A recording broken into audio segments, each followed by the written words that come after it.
Hello, welcome everyone. We're so happy to welcome you here today to our event about AI and healthcare.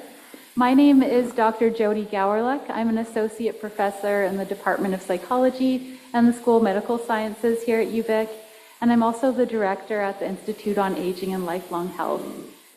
I'd like to start us out today in a good way by acknowledging with respect the Lekwungen peoples, including the Songhees, the Esquimalt, and Cosepsum people, on whose territory the university stands, as well as the Lekwungen and Wasanich peoples, whose historical relationships with the land continue to this day. And hello everyone, my name is Cindy Triton. I am the Director of Research Partnerships and Knowledge Mobilization at Island Health.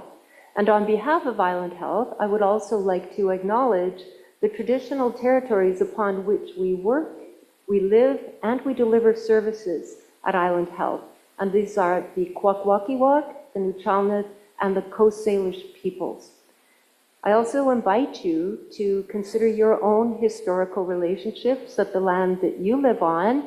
And I understand that we've got a very wide breadth of geography of participants today. Not only do we have everybody here in the room, but we also have people from across Canada online and in Great Britain, Pakistan, United Arab Emirates, and there was one more. South Africa. Thank you, Dylan. So a warm welcome to all of you here and online.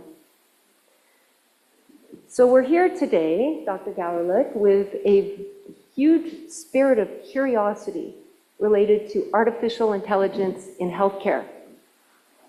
You know, Cindy, I've had so many questions myself about how AI is being used in research, and I hear about it all the time. And I'm really looking forward to hearing from all of you tonight so we can learn some more about how it is being used in the healthcare system. So we have a great panel that's composed of two world-class researchers, a clinician scientist, and a health executive. And our panelists are bringing a wide range of expertise and insights with them today. We're going to hear from each of them tonight. And I'll just give you an idea of what to expect. As we're getting started, I'm going to invite each panelist to come up and speak to you about their work and introduce themselves for about 10 minutes each. And after that, we're going to have time to open it up for an interactive Q&A session. So if you've brought questions with you tonight, you're going to have a chance to ask those. So to begin tonight, I'd like to invite up Dr. Kushniruk, and you'll begin with your presentation. Thank you.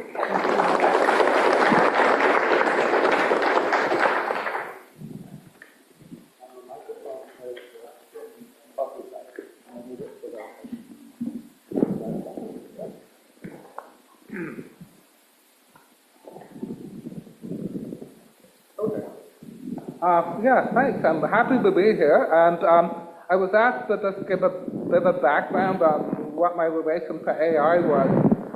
It's a very long and twisted path. When I started working in the late 1980s, I had a master's in computer science, and AI was a real buzz in the 80s. And I ended up working at CP Rail doing AI, and then I ended up with a group at University of Toronto called the AI Group. But by the end of the 90s, I think the technology wasn't there and we had oversold everything. So we hit what was called the AI winter. I hope we won't get another one.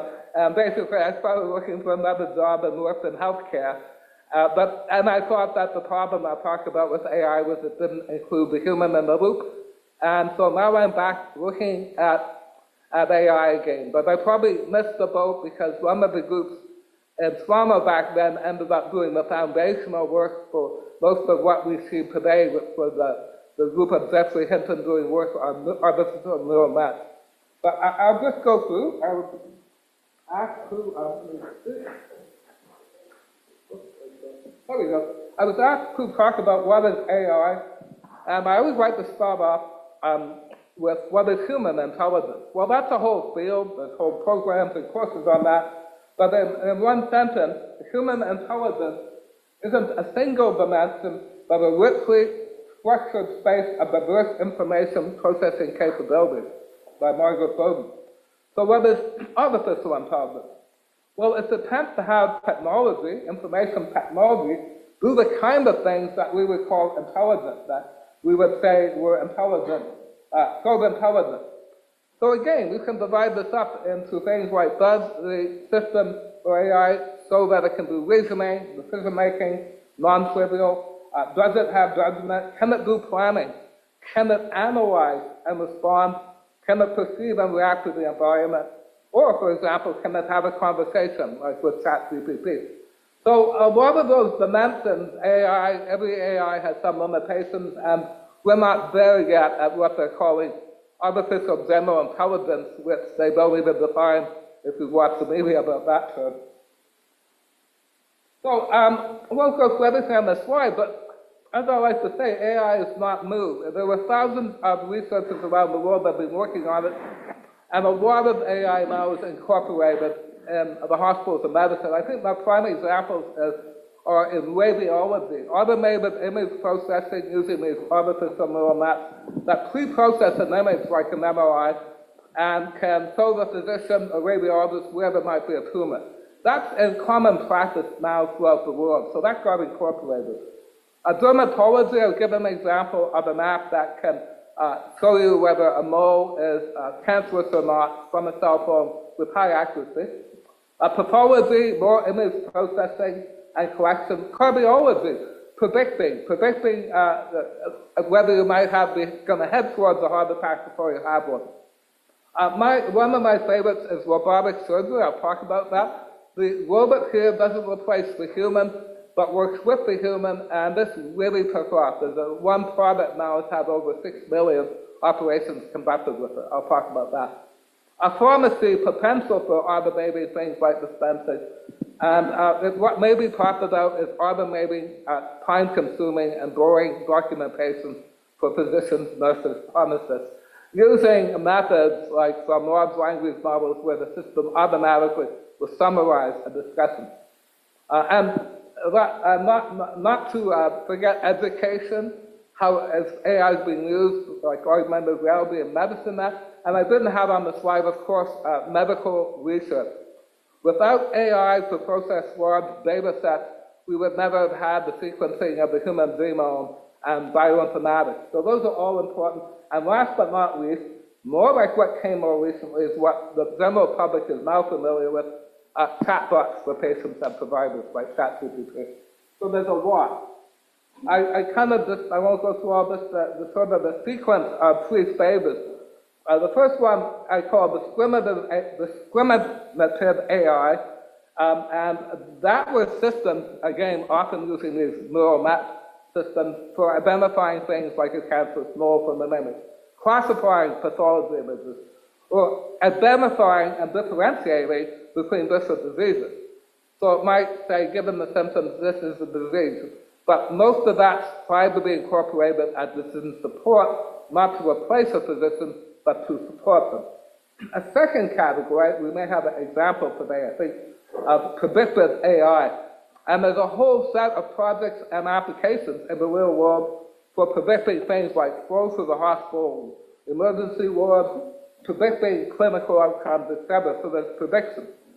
And last but not least, what really took off in the last couple of years, and again, this was based on the framework that was developed decades ago with neural nets, is generative AI, automatically generating reports, just like a student might generate an essay, can generate a medical report, hopefully it gets vetted, coding of health data, and treatment discharge summaries. That takes a lot of time. So if the physician can have it automatically printed out at the end of the consultation, it can reduce their burden. And finally, I'll talk a bit about chatbots for both patients and health providers for information. So I thought about what AI has been successful at, often at something we'll call well-defined tasks, particularly the deep learning artificial neural net applications. Less so with ill-defined tasks. In psychology, we talk about ill-defined problem solving. So right now, we don't have AI running hospitals, although they're talking about something called agentic AI, but we're not there. But the example I had there was actually from a project we worked on with a small company, a large company, and a health authority, where the company had developed an app on the phone what we did was have the general practitioner or family doctor in the office, if they weren't sure about the mold, take a picture, and then the image was, from the cloud, brought down images that were similar, that had already been classified as malignant or not, and then at that point, an automatic report generated, and the GP could hit the button and electronically send it to the dermatologist. Now, I won't say why we got such good results, because part of it was telehealth, but we had done a pre and post and found that the wait times from the GP, this was in Vancouver, in BC, to the dermatologist was actually over 3 months to get to a dermatologist before you get a biopsy, and we had reduced it to 84% of the time under 5 days. So that is actually in use in the hospital system in Vancouver. So it's been most successful when supporting and not replacing humans in the loop. And it has to be effective, accurate, usable, and safe, and make problems easier to do. And the other real advantage of this is, given shortage in healthcare, AI-based systems can provide help to people in locations that are remote, that don't have physicians or nurses there. So I did a paper on having worked in AI before and now, that some of the issues that were then are still now. Issues of trust. We will trust the system, what's its accuracy, and if you're a clinician, what's your legal liability if you make a decision based on AI?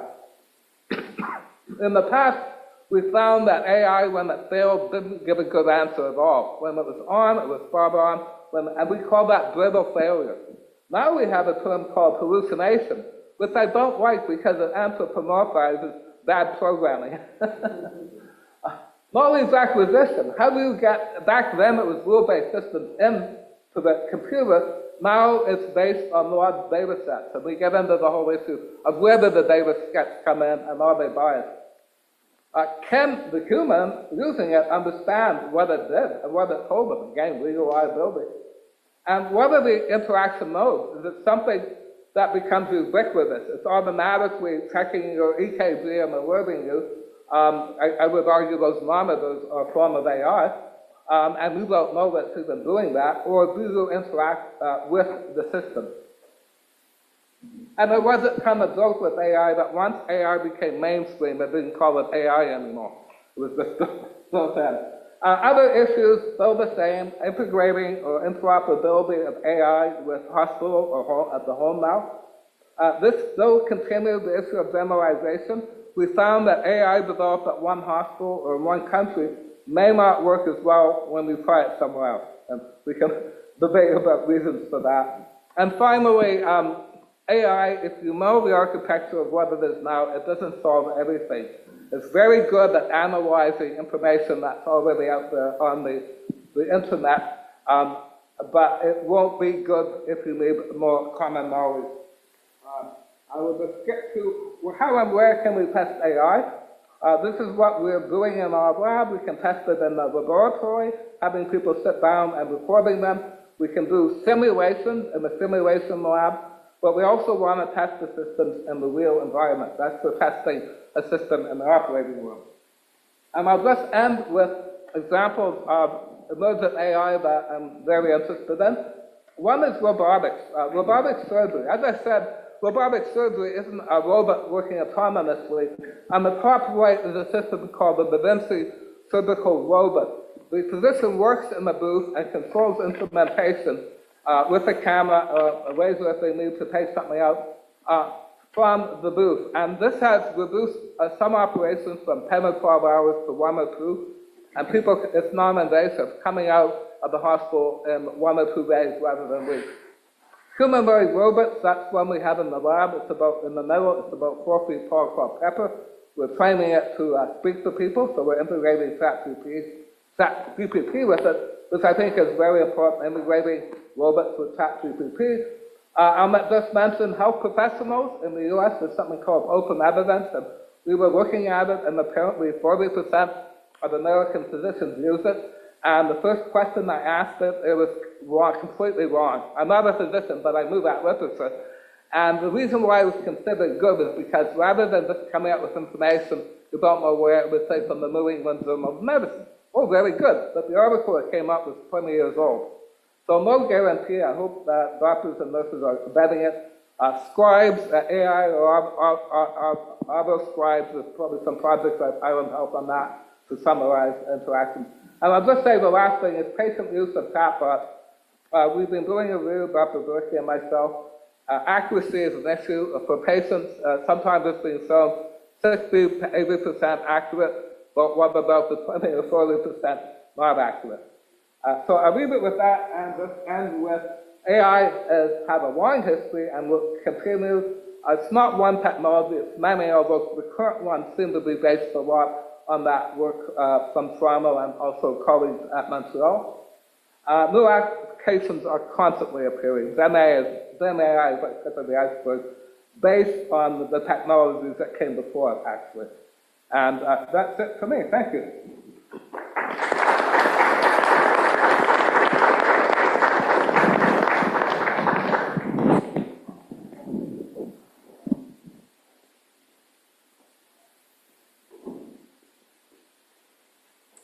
Hi, everyone. It's wonderful to have such a great group coming out this evening and to have a lot of people online also joining us from around the world.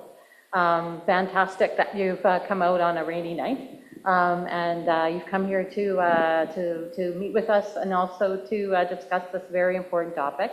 As Dr. Kushniruk pointed out, AI is actually in varying parts of the healthcare system. Increasingly, we have to do research to find out where and when it works best and in what types of environments. And so one of the areas that I have an interest in is actually AI safety. I'm going to preface this that I've been an AI safety, a safety researcher for the last 20 years, looking at how technologies are implemented in different settings and what impacts they have, with a look towards looking how we can actually look at the safety issues and then prune them out so that things become safer and safer over time.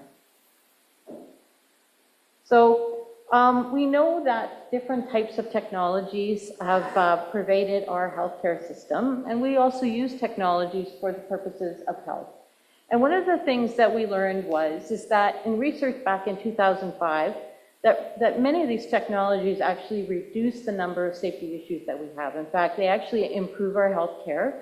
They help us receive healthcare faster, and then they also help us to speed our recovery times. That said, when you introduce any type of technology, any type, including drugs, medical devices, different types of software, you also have the opportunity to introduce new types of errors that we haven't seen before because we haven't had experience with that technology.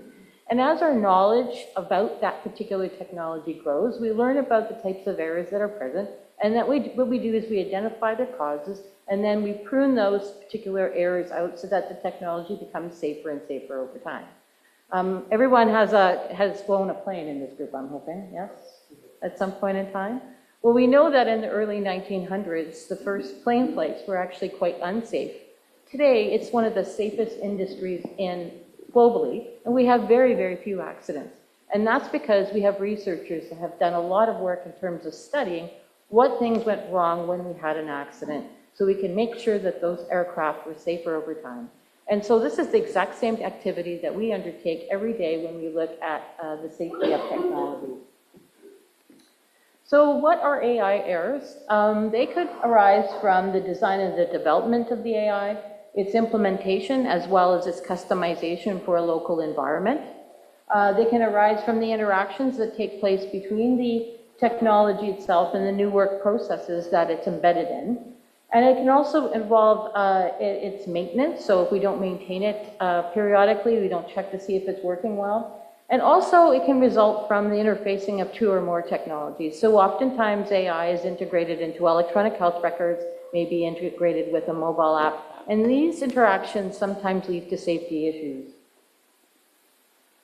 So what types of AI errors do we have? One of the big ones is actually data quality issues. And I think you've probably heard a lot about this in the press. Oftentimes we discuss AI safety in terms of the biases that it may introduce. And that's because a lot of algorithms are trained on data sets that may not be representative of the person that's sitting in front of the doctor that is actually receiving the care. And so one of the things that has been done is there's been a lot of effort in looking at how to train algorithms and how to effectively improve them over time and in different types of settings. And some of this actually has involved creating larger and larger data sets. To give an example, I was recently reading a research study where an AI algorithm was developed to actually detect breast cancer. And in order to create a diverse data set, they actually looked at data from Asia, from North America, and I believe it was the European Union, in order to get a fulsome data set that could be trained, so it would have a very good chance of detecting whether or not a breast cancer was present. In addition to that, the researchers even had biopsy results, so they could actually see if the algorithm's prediction was consistent with what actually happened. And these are very important types of studies that need to take place in order for us to all have trust and to identify and to know that that particular algorithm is safe. Also, we have cases where AI has been designed and it's actually asked to do a task that was not performed, that was intended to do. So here you might have a tool that's used in conjunction with another type of tool, and the AI itself actually doesn't perform what exactly the health professional thinks it's supposed to do. So it provides an answer, and then the health professional may or may not choose to use that answer and influence their care. And here it's very important to understand that health professionals, and us patients and all citizens, need to understand what the AI does and how it affects our decisions and how it influences what we do. So that way we can discriminate between, should I follow its advice? Should I take note of it? Or should I ignore it completely? And that's really important because you don't want to have the wrong diagnosis, you don't want to have the wrong treatment, and you certainly don't want the treatment applied to the wrong area. Other things that need to be addressed are things such as whether or not the AI is actually the best solution. Should we be replacing something that's already there, that is existing, and with an AI tool? So to give an example, I recently presented at a conference when I was asked, about a summarization tool. The tool essentially summarizes your record and provides that to the doctor before they actually see you in the hospital or at a visit in their clinic. Kind of interesting, depending on the environment where you live, the setting, or the location.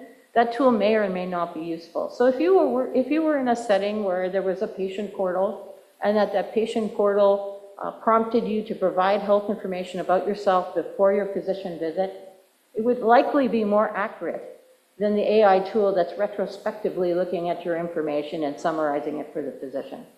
So again, you have to look at what exactly it's replacing and what it actually affords us, right? Another thing is that's a big issue is AI testing. I do a lot of work around testing, and Dr. Kushniruk mentioned it a little bit here. We want to test the AI out in different types of environments to see how well it performs and under what types of settings. So we understand how health professionals interact with these technologies and what kinds of things we can do to make them more explainable, more usable, and safer to use in those different contexts. So another thing that's really important is having an understanding of what the AI does, and I'm sure some of you have probably heard the term AI explainability. It's very difficult to actually explain what some types of algorithms do, and in some cases we can't even explain what they do and why they do them. So if you are a healthcare professional, or you're a patient, or you're a citizen, you may want to understand exactly what that technology does, and that might actually determine whether or not you choose to use it. And that's really important to consider, because if you understand how it works and what it does and what its limitations are as well as its strengths, then you can decide on whether or not that's a useful tool for you to use in different contexts. And you might even do other things such as added checks to make sure that that tool and that algorithm is supplying you with what you need in order to make a good decision. The other piece too that's really important is that we also have to consider environmental changes. And Dr. Kushniruk talked about this a little bit earlier. I think one of the big things that you have to remember is a lot of these tools are trained in certain types of settings on specific types of data. And when that algorithm is transported to another regional health authority where there are different people with different characteristics, maybe see different types of care, that algorithm may no longer perform in the same way as you expected. So it's really important for you to understand that that technology needs to be essentially tuned or fine-tuned for that particular new setting that it's going to. And that's really important because that's where your regional health authority has specific types of processes, which I'm not going to talk about very much, that ascertain whether or not that algorithm works well in their particular context and environment. And that's super important. And again, I'm not going to talk too much about it because I don't want to stop anyone else from talking about the great things that they're doing. I look at AI safety in terms of a cycle. It's really important to remember that what we have is that we have AI that's being designed. We test that AI to make sure that it is effective in different contexts and environments, and that can be done even before the system is actually implemented. We might use the actually AI system. It might have an error, and then we have to have reporting processes in place so we can review what's happened and what kinds of things we can do to improve its safety. And then we've developed new processes and activities to support that the improvement of the safety of the AI. And then we have actually safer AI design as a result, because we learn from those experiences, and then we use that to inform our work around other algorithms and tools, as well as the tool that we're working with. And this is a cycle that occurs in every industry and in every context, and it's not just about AI. It's about a lot of different things that we use. After all, even the chairs that we have in this room probably underwent some safety testing, and they probably learned from some of the earlier designs what works better in this type of context and area. And the same thing happens with AI. So that's a little bit of my contact information. I'll just pass this over to Chris.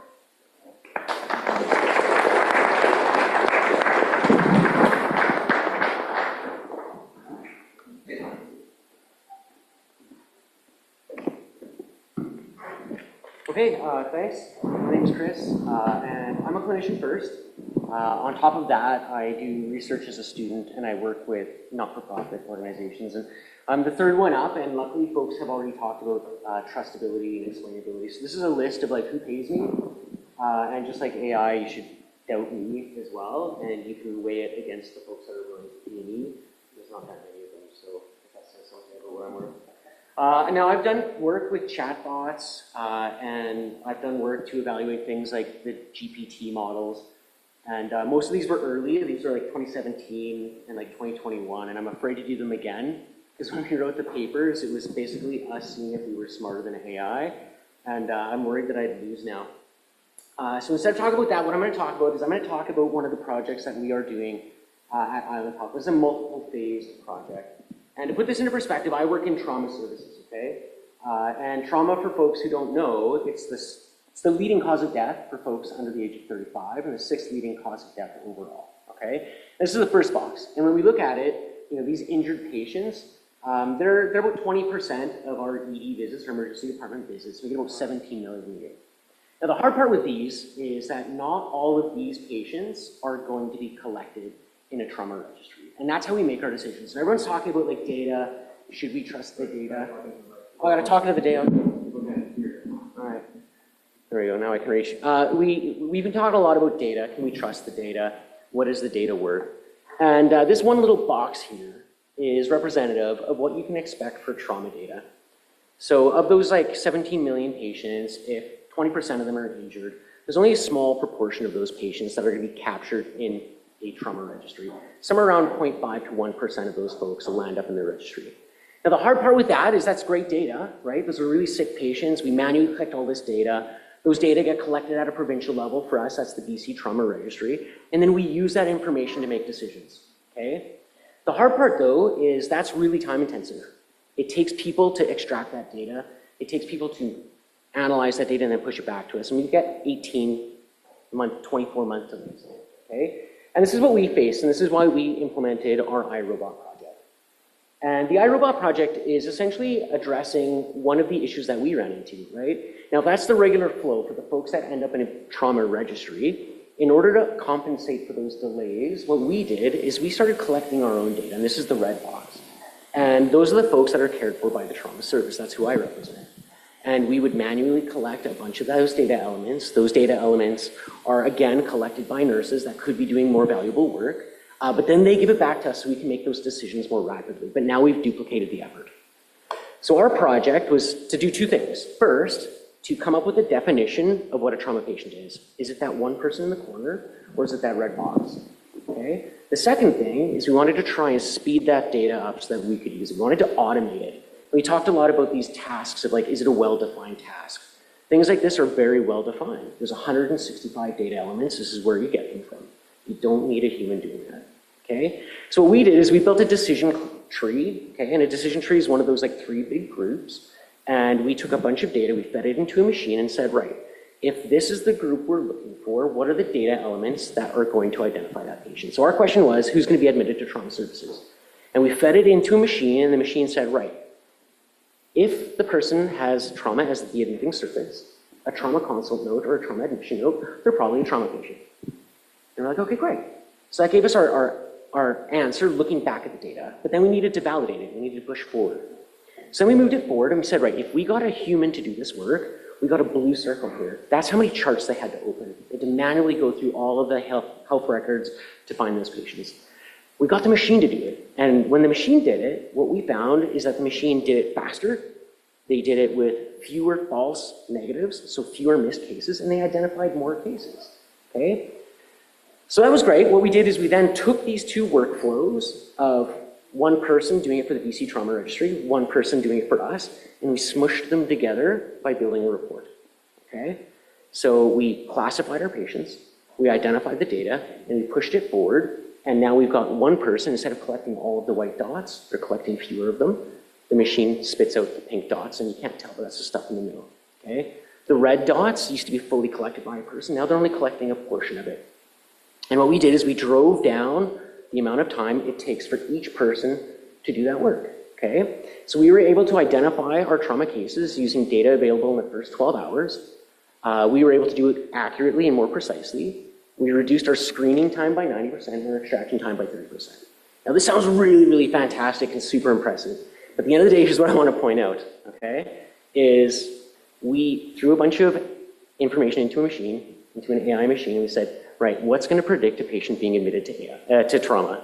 And the machine came back to us and said, the thing that is most predictive of a patient being admitted to trauma is the fact that they've been admitted to trauma. Okay, not really helpful, okay? It's not super helpful because we knew that. But here's the thing that is really helpful, is when we look at all these other things, it's challenged our assumptions, right? So CTAS is an acuity score, okay? The trauma injured flag, is this patient injured, yes or no? The machine ignored all of that. It wasn't good enough data, okay? So the things that we were relying on previously, the AI was able to point out that maybe these things aren't super valuable, okay? And for us, I think what this leads to is the types of data. And we've had discussions around the types of data and what data is good, what data is bad. And what it, to me, speaks to is the fact that we're using structured data. And structured data is like numbers, they're categories, okay? And I heard this stat, and maybe someone can correct me if they've got the actual number, but 1/3 of all documents created globally are healthcare-related documents, okay? If we take a look at that, and just use that to give us a magnitude of the amount of information we're creating, only about 10% of that data has been filtered and cleaned, and that's what we're making our decisions off of. That's that little white square in the top of the corner of all those people. Below that, we have all this unstructured data. And unstructured data gives us other information that we can use. And I think that this is where the promise in AI lies. Us being able to take these data that have historically been really hard to use and to use them meaningfully. And to put this into perspective, this is this is not a real patient, okay? But this is sort of an avatar of a patient from a project that I was involved with in Edmonton. And we were trying to find people injured by e-scooters, okay? So if we looked at the data at the top, we got a male who's 46-year-old that came in by an ambulance with multi-system trauma. That's my guy, right? The acuity level's like in the middle. 1, 2, 3, 4, 5, 3 is right in the middle, okay? Diagnosed as a motorcycle collision, that's not an e-scooter. Skip, go to the next one. Okay, but here's a different story. If you take a look at the triage narrative, and this gets written down by a nurse at the front of every emergency department for every patient that comes in, what does the nurse have to say? Now, this isn't super clean looking, right? This throws computer programmers off. People hate this. Fell off an e-scooter 3 out of 7, that's 3 days ago. Wearing a helmet denies LOC, loss of consciousness. PT, patient reports lost control in a corner at 50 kilometers an hour. They struck their right shoulder and chest. They got 8 out of 10 pain to their right shoulder. They can't move it. They've got a large bruise on their chest. They don't have neck pain or shortness of breath. I can read that because I'm a human. Okay? But now we've got 2 different stories, right? This is an e-scooter injury. Okay? And there's got to be a way for us to find this simple data. As a human, we know what this is saying. And I think that there's a way for AI to take this and make it usable for us. Okay? And we did this. So this is the study that I'm talking about. And on the left-hand side is the patient recruitment diagram. So we identified 140 patients using that structured data, the old school way. Okay? We then went and did like what's simply a control F. Okay? We control F e-scooter, and we identified another 800. So we went from 140 to over 1,000. It's like a 620% increase in the number of patients that we included. And it's like a control F. We just had to look at the data and use it. And we're not only doing this, okay? This is a review I did in 2023, looking at that first front of house documentation, which is unique. It's a one-of-one document, okay? People don't write many of those types of narratives. That triage narrative occurs only once. And when we looked at it over time, there's a huge increase in the number of folks that are using that. And they're using that for making predictions, okay, which is to classify things, and to find people, to find rare cases of illness. And I think that that's super valuable. So if I put this into perspective, now what we're trying to do is we are trying to push the boundaries of this like iRobot project forward so that we're not looking at just who's admitted to trauma. We're trying to find them even earlier. And this notion of structured and unstructured data is super valuable because if we take a look at the patients, both of these patients fell and landed on some dishes and they injured themselves, okay? The unstructured data, it matches. The structured data, we got a male, we got a female, ages are both the same, they both showed up by ambulance. Hemodynamically, they're both the same. But when we dig in and try and spot the differences, what we can see is that patient 2 was under triaged, that they didn't get a trauma team activation, but they should have. And I think this is the value of where we can take unstructured data and we can use it meaningfully. Because it's well established in the literature that men are overrepresented in the BCTR data, while women, elderly, and children are underrepresented. So I think this brings it back to the start of this discussion, which is this idea of garbage in and garbage out, okay? AI algorithms hallucinate, but so do clinicians. And I think this is an excellent opportunity for AI to be checked by us and for us to check AI. And I'm not alone in doing this. There's a group of us across Canada. Okay, there's 63 emergency departments participating in this. And we're trying to create those large data sets so that people can take things like this and they can test it across the country to identify people who are not getting the care that they need and fix it. So if anyone wants to, they can contact me. All my contact information is there. But I'm about to get played off stage, so I'm going to leave it at that. Thank you.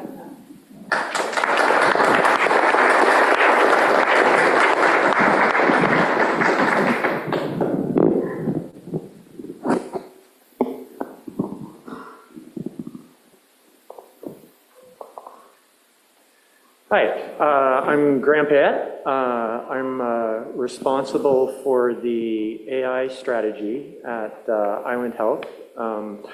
Me and my team are working on the rollout and the build of the framework to do so safely and responsibly. I'm not a researcher. My work benefits from everybody up here. Their research contributes and guides the work that we do. We're kind of going slow to go fast. I am the current chair of the BC Health AI Community of Practice. So I have a level of insight to implementations going on across all the health authorities, and I'm really appreciative of opportunity to share some of that with you here tonight. And just a caveat, I'm an implementer, so all graphics in this presentation are AI generated, Gemini 3. Except for that one there, which is a fabrication, because I don't look like that anymore. That was 20 years ago. So what's the province up to? So There is a lot going on. It's maybe not frontier work. Again, this is on the implementation side.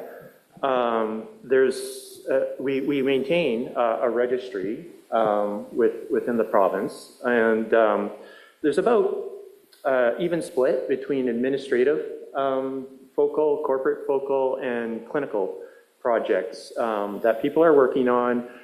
If you look at the sort of the stage, there's a lot that's sort of at discovery or pilot, much more so than things that are actually scaled across the health authority. Those tend to be rather conventional, things like Microsoft Copilot. There is, so some of the common use cases, a lot of work as it relates to risk prediction, and you come into the ED and maybe we want to determine if you're at the right level of care, or if we can find the right level of care or right channel for you more quickly. And then on the staff side, staff optimization and such. There's a lot of focus around patient inflow and wait times, and trying to use AI to optimize around that. The kind of real beyond that, beyond the conventional, this is a busy slide, but this is. I believe this, my team believes this, a lot of people in the health system believe that the time is now for us to really focus and try to leverage AI for the betterment of the system and us, the communities and populations that we serve. As Andre mentioned, there have been several AI winters. It's not the case right now, this is a representation. If you go sort of from left to right, in our current environment, it's very reactive. We're supposed to be a health and care system.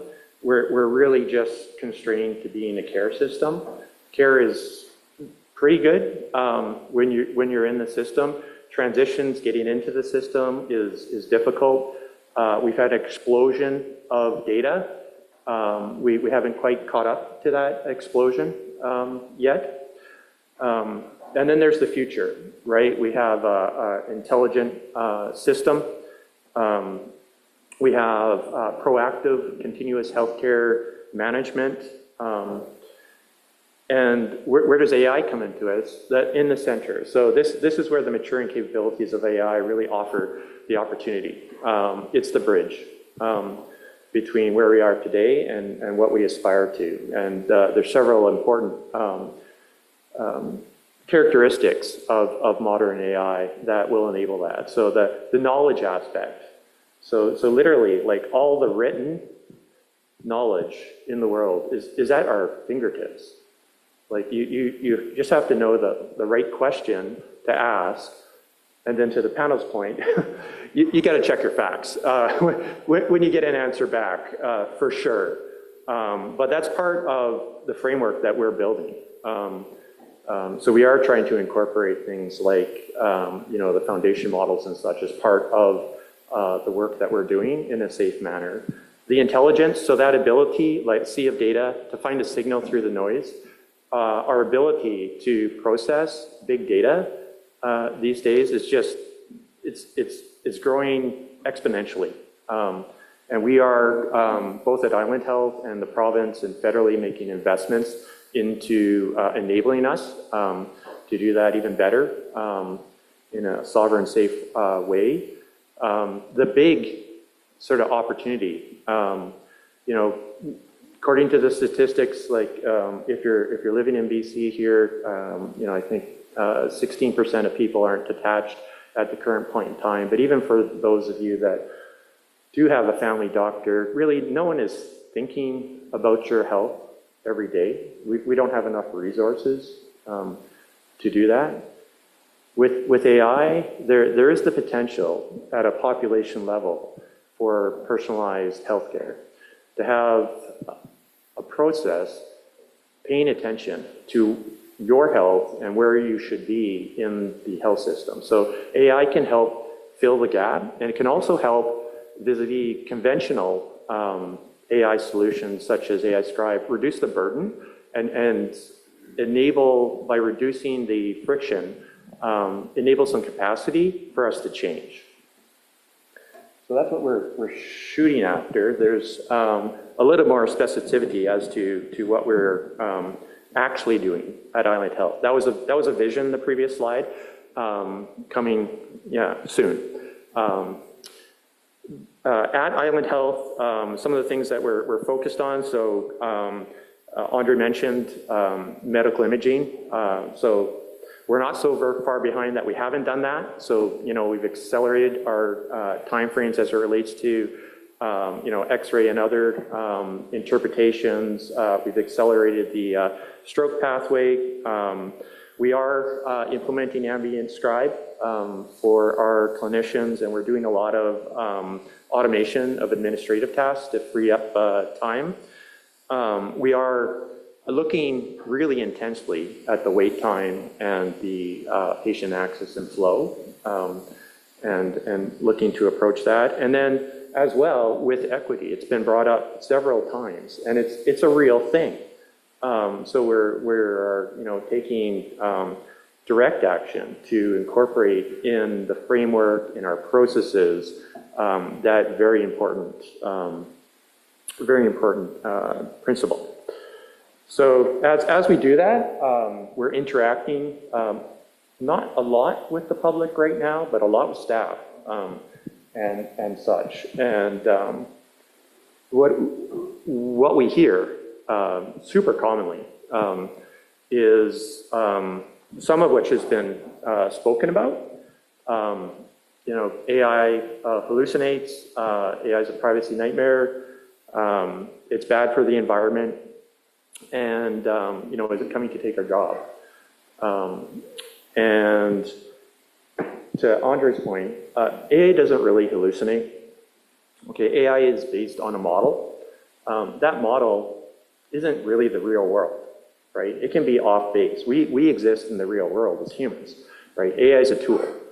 So, part of what we're doing as part of the safety framework and such, right? There's sort of methods that you can deploy to check the facts and such. And there's a lot of training aspect as well that we are focused on.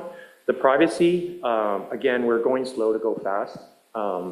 Right now, it's a benefit for us to be a little bit in the Stone Age. We have so much data, but our ability to zing-zang it all over the place and such is also low.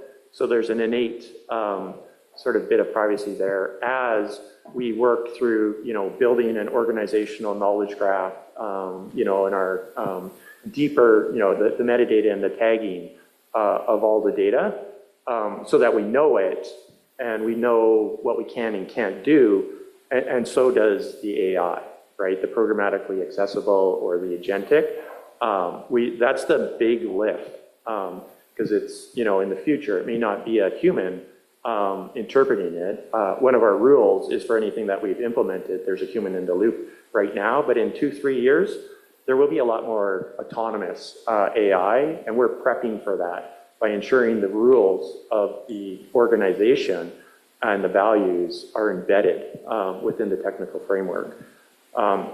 The environment, it's true. AI is having an impact on the environment. We consciously, as an organization, are trying to mitigate that to the degree possible. All of our data centers are powered vis-a-vis hydro, and we actually teach in our prompts and such, the efficiency reduces the burden to a degree. And job displacement, we so need people in the healthcare system. There is just so much work. It's not even a thing, really, of AI displacing people. in the healthcare system, it's an augmentation, a very needed augmentation. It changes work, but it doesn't remove people's jobs. So really, that's really a quick run through. Appreciate the time with you here today, and I think we're into the panel portion.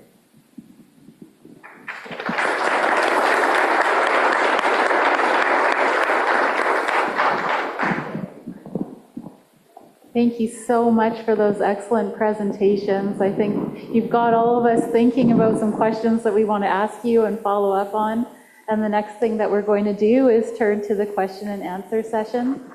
The first question that I have is actually for you, the audience, though. So I wonder if you can raise your hand if you've ever used AI in any type of way to ask your own healthcare questions. Anybody here used AI? A lot of us have. Yeah. And how about online, Leah? Have a lot of people used AI in their own healthcare? Just pulling up that information. We're asking that.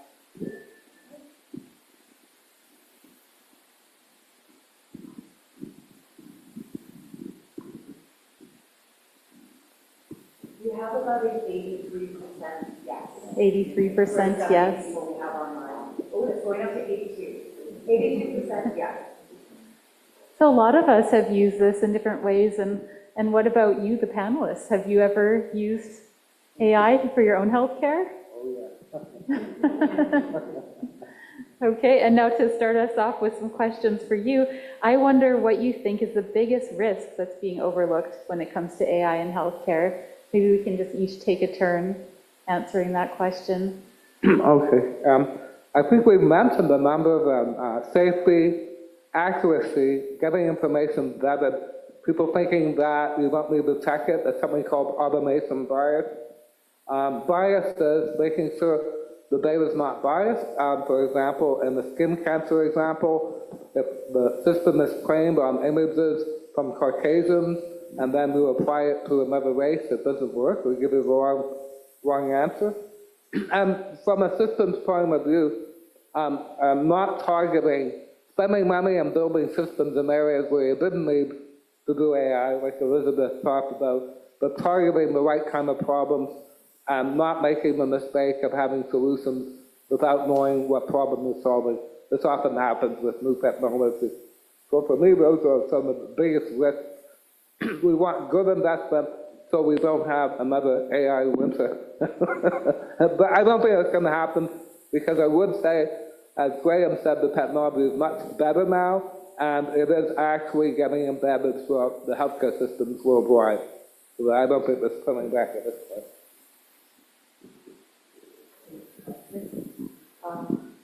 So one of the things I think is one of the biggest risks is the issue around AI literacy.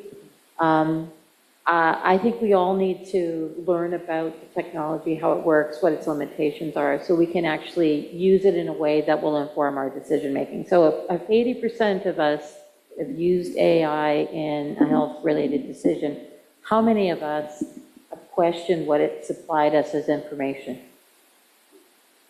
Can I see a show of hands? Yeah, so, and that's a good thing. That's a very good thing. And how many of us have gone on to look at more information to sort of settle their questions? Awesome. So we're starting to become really educated consumers, and we're starting to understand what its limitations are. I think it's also important to look at our healthcare professionals. They need to be supported to learn about different types of AI tools that are specific to their profession. So a good example is robotic surgery and how AI supports that. We also need to have, I should say, health professionals or health informatics professionals that deal with how do we educate our health professionals and our public around the skills around using AI.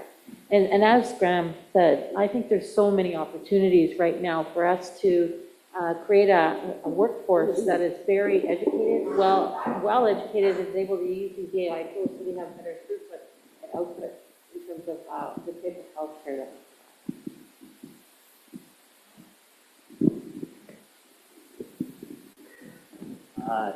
As far as the greatest risks in AI, I probably would have echoed this notion of not being able to understand what the AI is telling you. But I don't want to be the bandwagon, so I'm going to pick something new. And my backup is going to be, I think the greatest risk in healthcare with AI is actually not using AI. In addition to the work that I do with Island Health, I sit on the National Advisory Council with the Heart and Stroke for Cardiac Arrest. And not only is trauma absent of a national registry, but so too is cardiac arrest. And I think that there are tools in place that can be very rapidly used to connect emergency departments and hospitals across the country. And there are folks that are dying because we're not paying attention to their health records. We're not looking at people who are typically underrepresented. If I think of the cardiac realm, particularly women are having worse cardiac outcomes than men as time goes on. And that's because they're underrepresented in data. So I think for us, the biggest risk we have is letting patients down by not using AI when there's a way for us to use it responsibly to improve care. I think take a slightly different. Healthcare is a system within systems, right? AI is bigger than healthcare, and I think the biggest risk to healthcare, and it's not just healthcare, is the void as it would relate to legislation and policy around the use of AI. We federally moved quickly to sort of draft, but nothing has been implemented. So, we have that, and people are, looking to be responsible, but the system responds to hard boundaries. And so that's, I think a risk that there is a void in that space right now. And then the reality with the foundation models really being driven by a fairly small set of hyperscaler companies that, something like the BC Health System has very little influence on the direction of their products. That's when I look to, at what we are, what we aspire to, and then the scope of the implementation and the number of people ultimately that we're looking to touch. That's what I see as sort of a major risk at the current time. Okay, thank you, Graham. I'm going to deviate a little bit from what we had planned, which was a second moderator question, but just looking at the time, we have, and the fact that you've just heard from all of our panelists, we've got two world-class researchers, and I'm not exaggerating if you've ever looked at their publications and their impact. We've got an award-winning clinician scientist, and we have a health leader, an executive that has a systems view of artificial intelligence here and available to you, our audience here in person and online. So I'm going to skip my question and instead like to open it up to the audience for your questions. So we have a microphone up here, and our task is to ensure for the questions here that the people online hear them. So it has to be through the microphone, or there needs to be repeating the question. And Leah is also going to raise her hand so that we can include the people that are online too. So with that, I'd like to open it up to your questions. Okay, yeah? I have a question.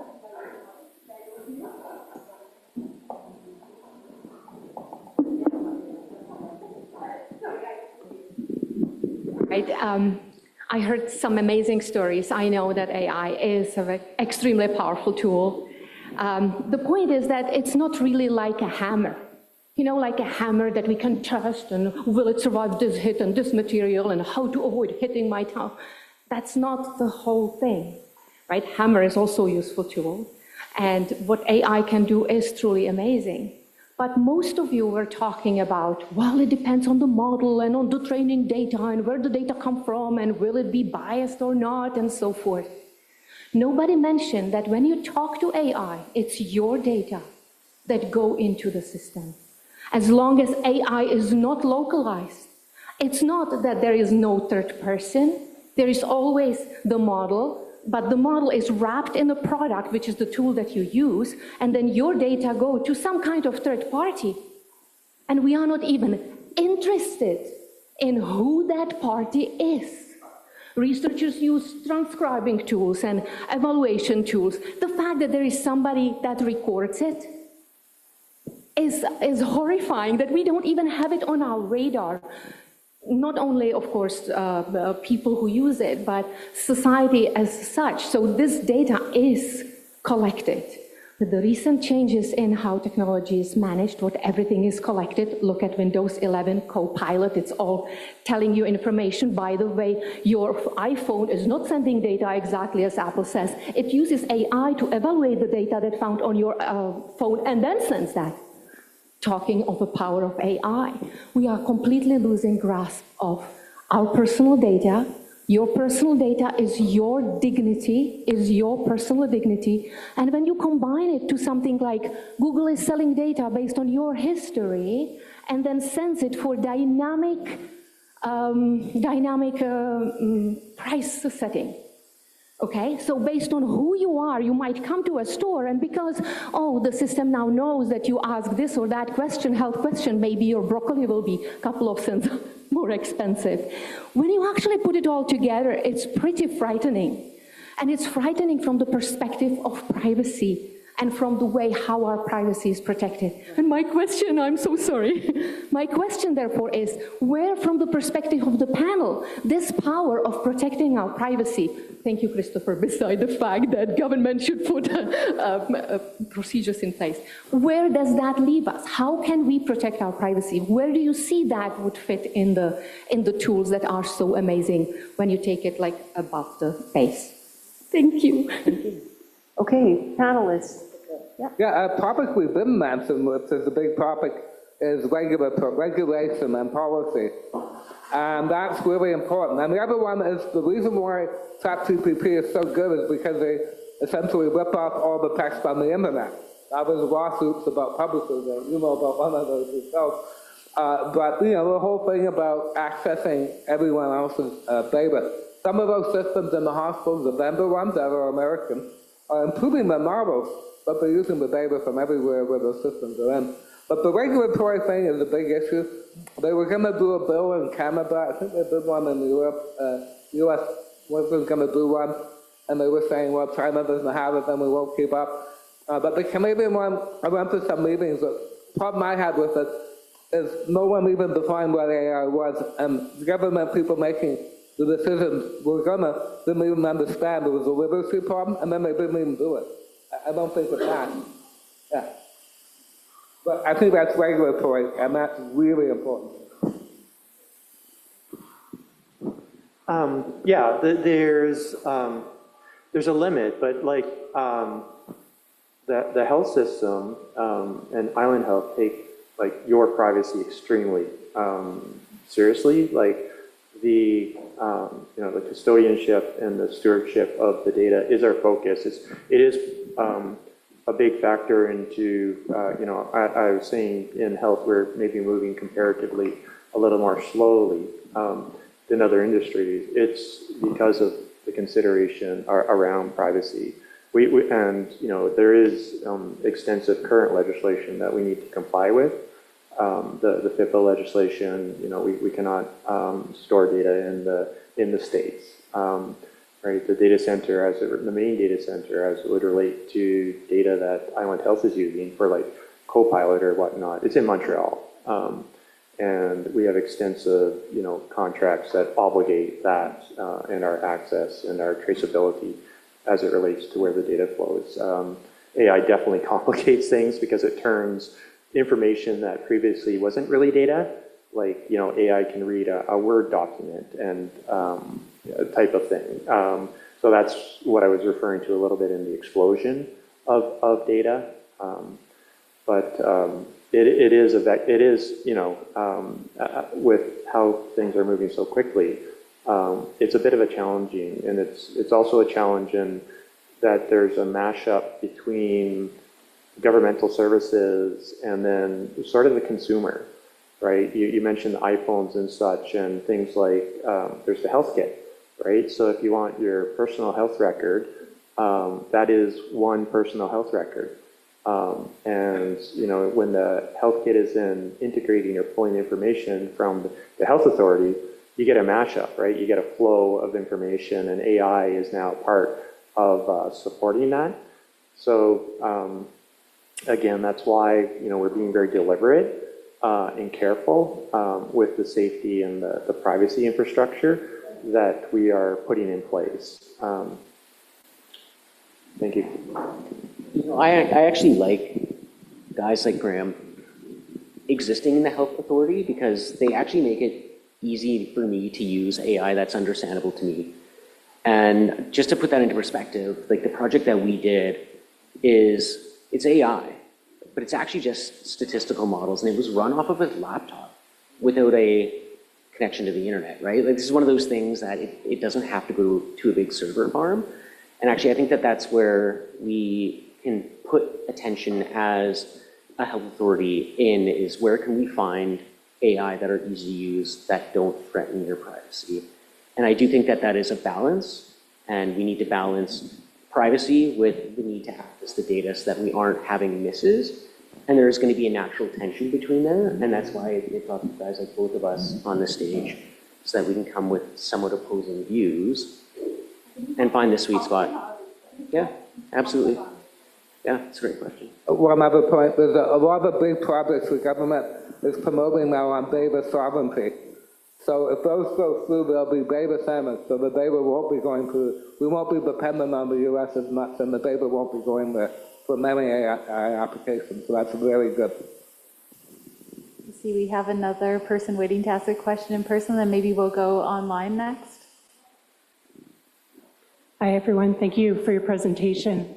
I sit on a national board for the Schizophrenia Society, and we work with people with various mental health needs, psychosis, early psychosis, families. And one of the areas that has been developing over the years and with ebbs and flows is around recovery-oriented, strength-based, patient-centered care.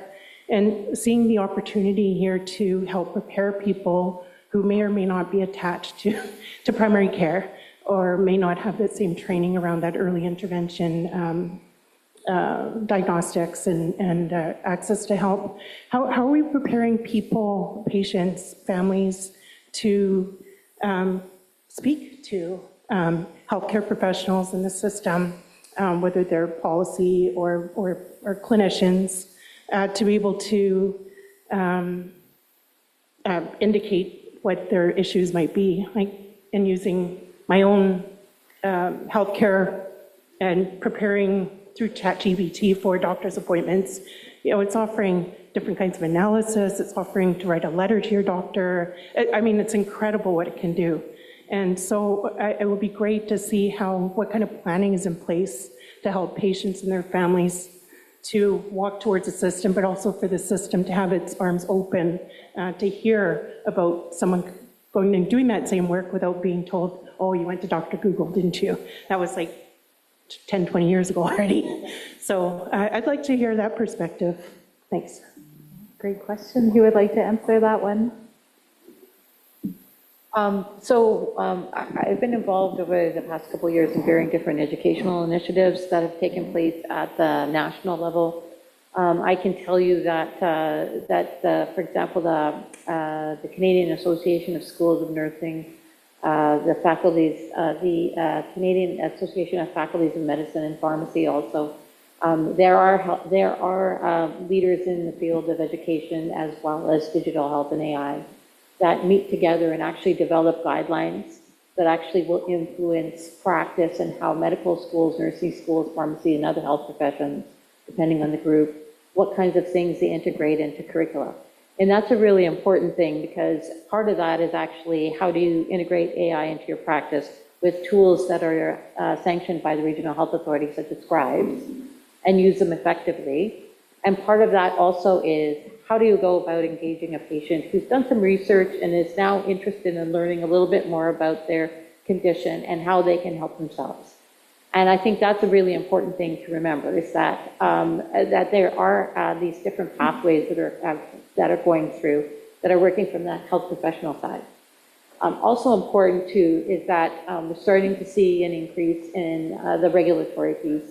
For example, I just read a piece, the Food and Drug Administration, I believe, is actually looking to regulate mental health apps. And that's because some of them have not performed as well as they should have, right? And I guess that's an important thing because we're starting to see those types of changes. And again, it's sort of that feedback cycle. We experiment as a society, we identify issues, and then we can make actual complaints. So, for example, you could go and submit a report to, I think the federal government has a medical device submission site where you can submit issues around technologies that are using, and they investigate and they try and improve the process. So again, it's really, really important to be part of that process, and I think it's wonderful that you're actually doing some research and you're asking questions with your physician. And maybe AI was a stimulus for it to start off, but now you're getting into the broader literature and you're getting better at managing your own health condition. That's fantastic. And if it did that, it's done something special. Thanks so much. Let's go online and see what types of questions they're wondering about. Is there a way or tool that can be used to identify an AI-related problem that might be originated due to algorithm bias or a black box source? We were recently at a conference about AI bias, and there were software, I forget the names of them, but the software being developed for detecting bias. I think it would run through different data sets with different types of populations and see if it came up with the same answer or not.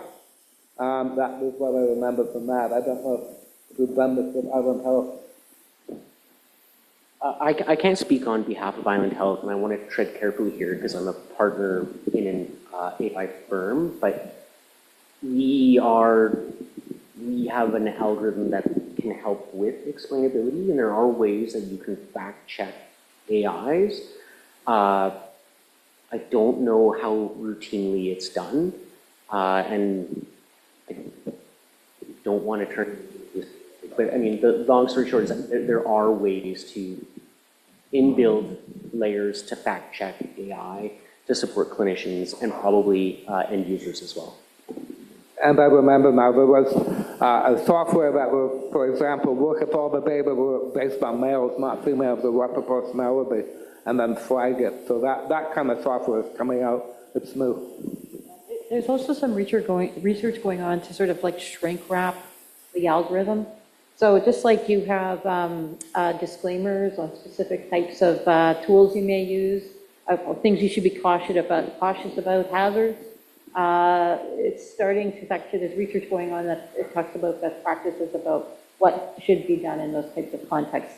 And I've actually seen reports even with where algorithms have been run, and one of the things in the report that's disclosed to the health professional is what kind of data it's been run on and what kinds of things they should be aware of and what the limitations are. So when you look at the output and you look at the patient in front of you and you know what their history is and what they've talked to you about, you can kind of go, I have some doubts about what it's pointing me to, or yeah, it's consistent with what I think is happening.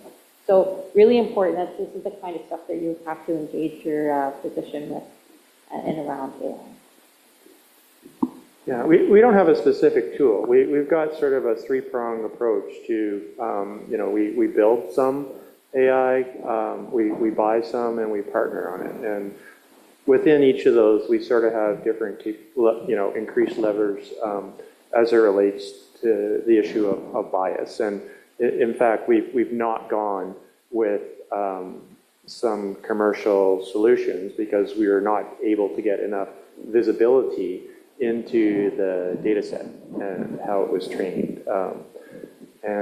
So that's sort of part of our safety protocol. It's sort of something that we implement in relation, sort of corresponding to the assessed risk of the product. So it's more a process than a specific application, because there's such a variety of different applications and such that we're dealing with. Thank you. I see that we have 3 more people waiting in person, so we're going to go through these next 3, and I think that will probably end our questions for tonight. So go ahead. Hi, my question is more specifically regarding AI safety. It rung to me when you guys asked whether the people in this room have used AI to ask healthcare related questions. And then the follow-up with, have we gone further and looked, like further researched those things? And it kind of made me think that the people in this room are a rather privileged group. And I think asking these questions of a group that has the privilege of having access to higher education, even just enough to be able to find this kind of talk in the first place, gives us a very biased response.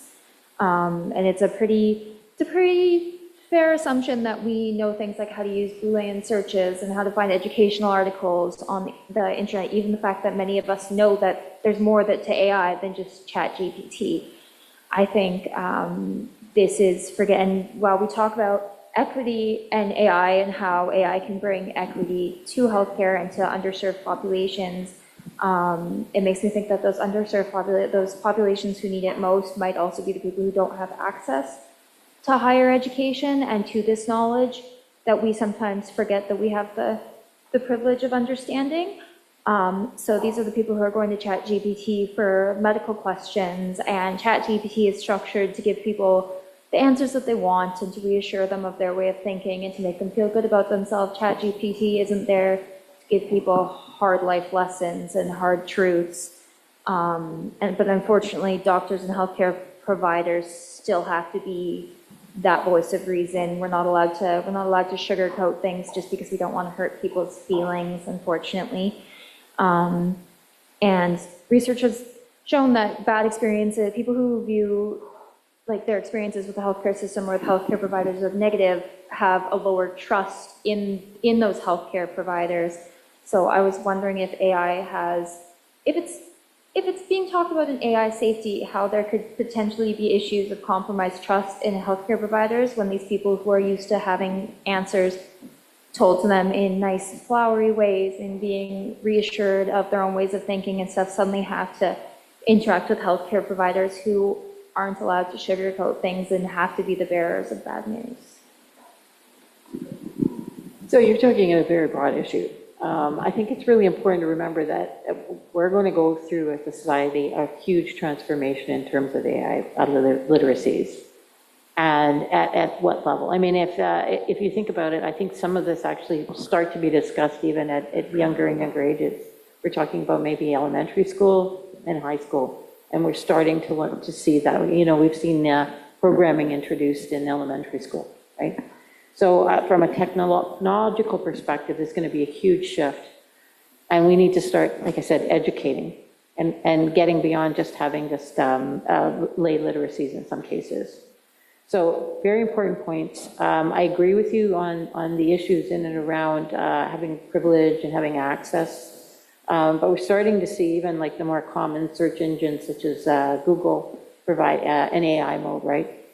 So, and increasingly we're starting to see even your mobile devices, they're going to, I think it was Apple recently selected its latest AI tool. I think it was supposed to be the Google Gemini.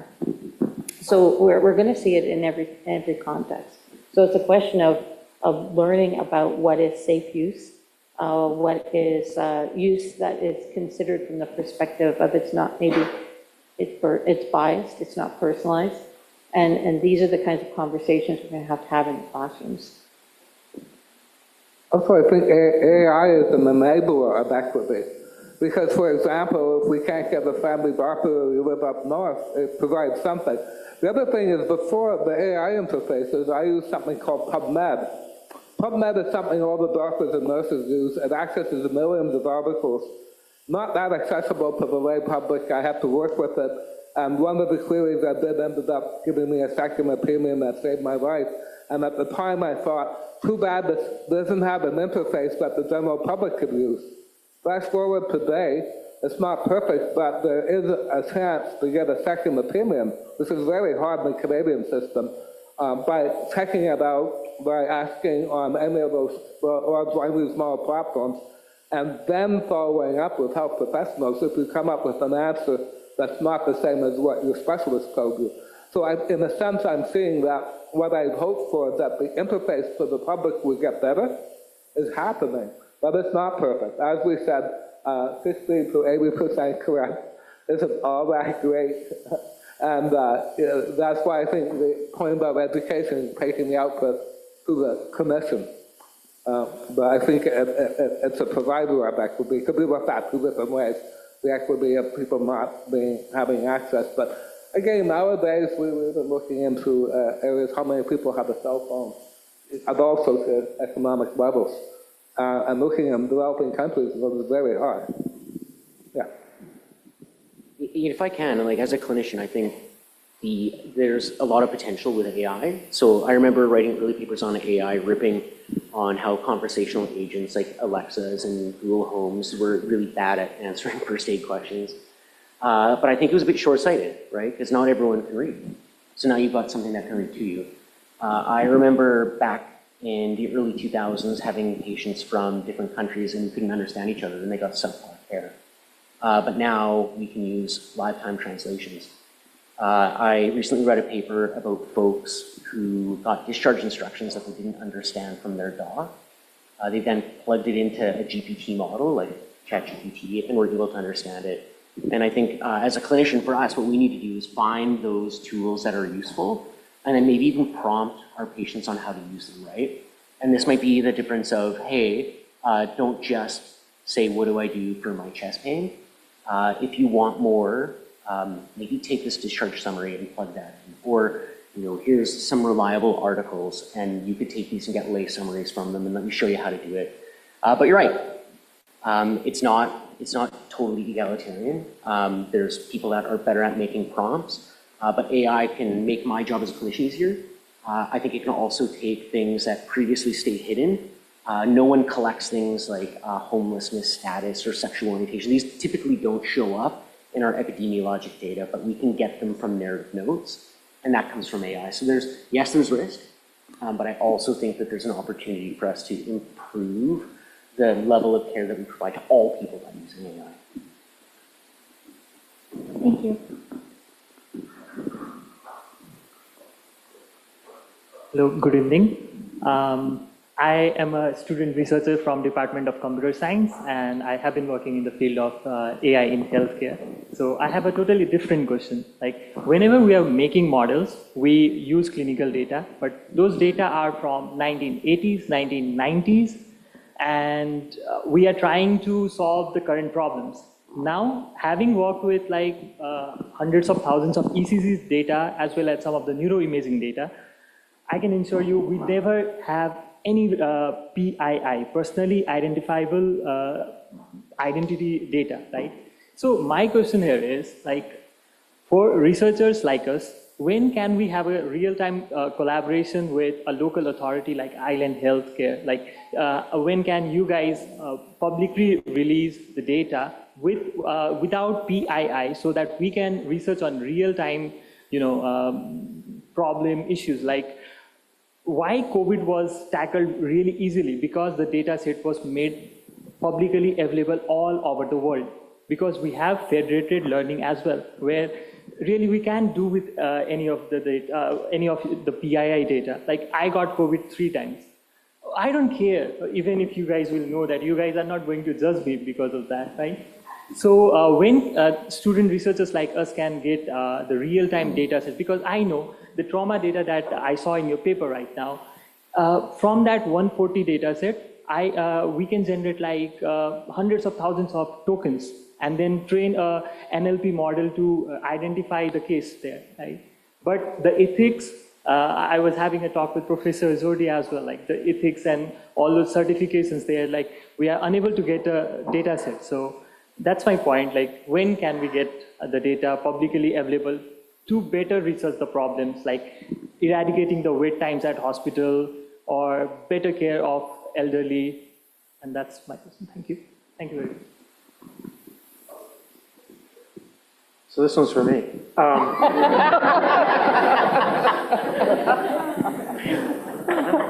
Can I just say we're working on it? Would that be satisfactory?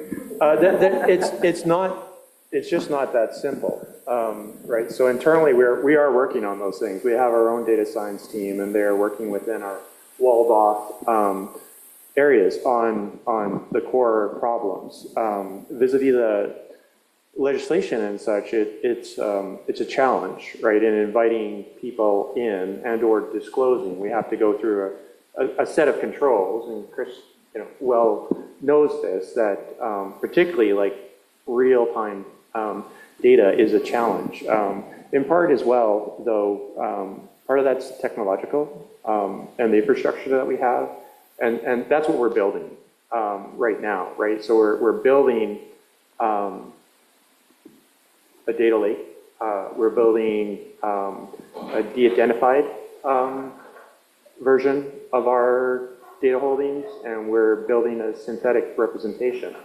The de-identified one is still is still project-based, because there's really no thing such as de-identification these days. You can re-identify anybody. So we cannot ever, the technology's gone past our ability to control that. So we can't just have open access.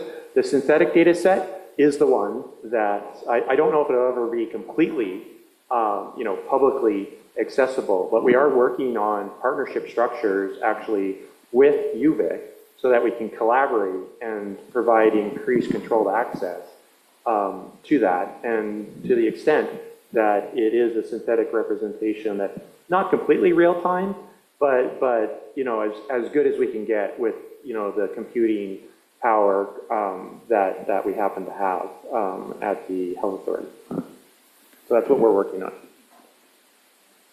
I am very proud of the work that the folks at Cedrin are doing, and that grew from COVID and the response to trying to get data readily available. But to answer your question, like when will it become publicly available? I hope the answer is never, right? Because there's really strong opinions on privacy, and I've heard these mind-boggling statistics of 4 data points is enough to de-identify somebody out of X number of whatever the case is. But things like Cedrin and other large research consortia probably offer a middle ground where we can take de-identified data and have it available so that researchers can use it. But I can't imagine that these data will ever be publicly available. Yeah, that would be utopia. I'm with you, but yeah. Thank you. I see we have one more question we'll take. Well, thank you, board and everybody. It was really, really good. And we're not in an AI winter, but we're just in a very early spring, very early. And thank you. I wanted to ask you, okay, if it was good with the previous question about data, does there seem like there's any problems with using older, non-digitized analog data? Does there seem like there needs to be a greater improvement in sensing technologies, of which I'm doing with UVic, with quantum dot platforms that could detect anything, basically? But does there seem to be a need for improved data and even growth or concerns about that aspect? Thanks.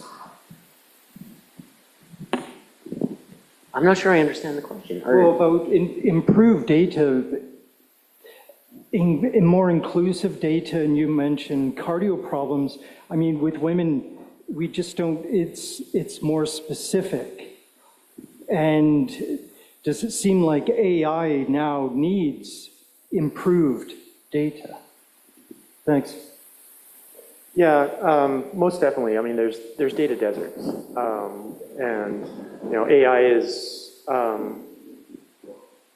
it's all about data, right? So the quality of the data is going to influence everything within the pipeline that results in the output from the AI model. So, I mean, the sensor, stuff that you're mentioning, we were talking about hallucinations and that AI isn't, really the models are not probably accurately reflective of the real world.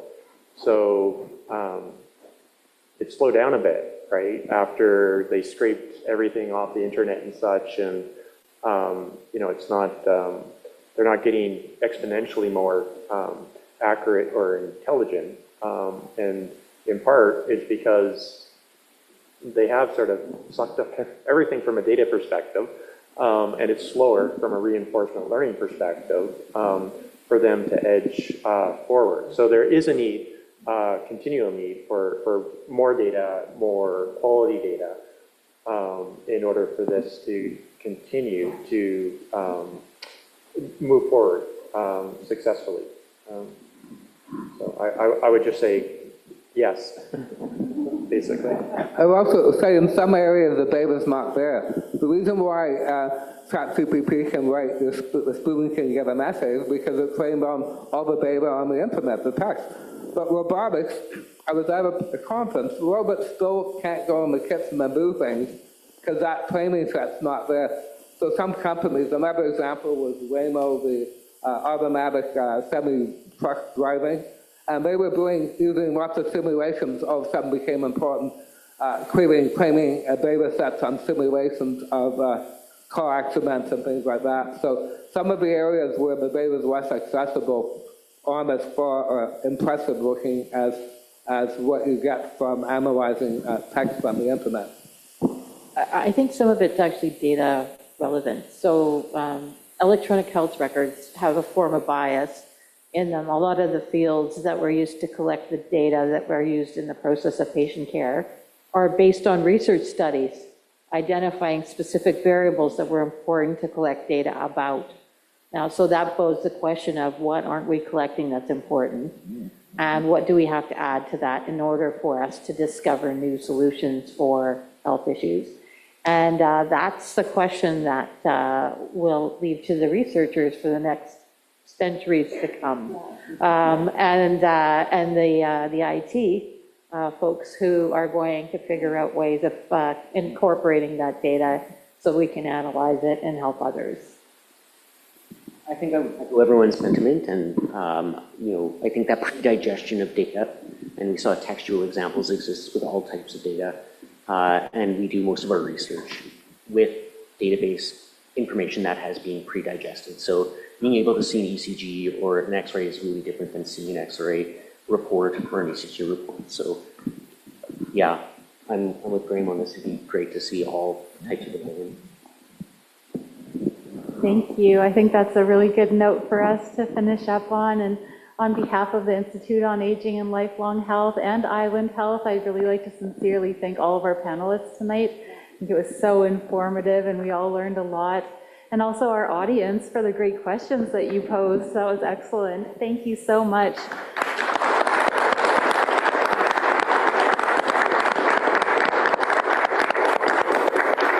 I think if there's one thing that we know after tonight is that more research is needed looking at AI. And if you are inspired to donate to this type of research that they're all working on, then I would encourage you to do that through the Institute on Aging and Lifelong Health as well. And thank you so much for coming tonight. Thank you, Jody. Dr. Gowrlik, sorry, we do know each other and we've collaborated a lot. One of the things I wanted to say is thank you to the University of Victoria for a long-standing relationship with Island Health in conducting health research, generating evidence, and improving care. So this is yet another example. I got so excited listening to those questions because this is an area that is absolutely ripe for research, as you heard. But the way to empower all of you who are not researchers to work with researchers is an infrastructure that exists right here on Vancouver Island and across Canada. That's called the Strategy for Patient-Oriented Research. Patients include members of the public, family members, people who are receiving care. That will empower the voices of the people receiving the outputs of AI to help shape that research and then drive that evidence into care in a way that's meaningful to them. So we have that. We work very closely with the Institute on Aging and Lifelong Health and many other areas of research in the University of Victoria, as well as other universities. You can access that research at islandhealth.ca, and we are connected to the environment here to empower you. So there is a welcome mat out to you for that opportunity. So thank you again. Thanks, Dylan, Leah, panelists. This is great. I hope we can do it again. Thanks.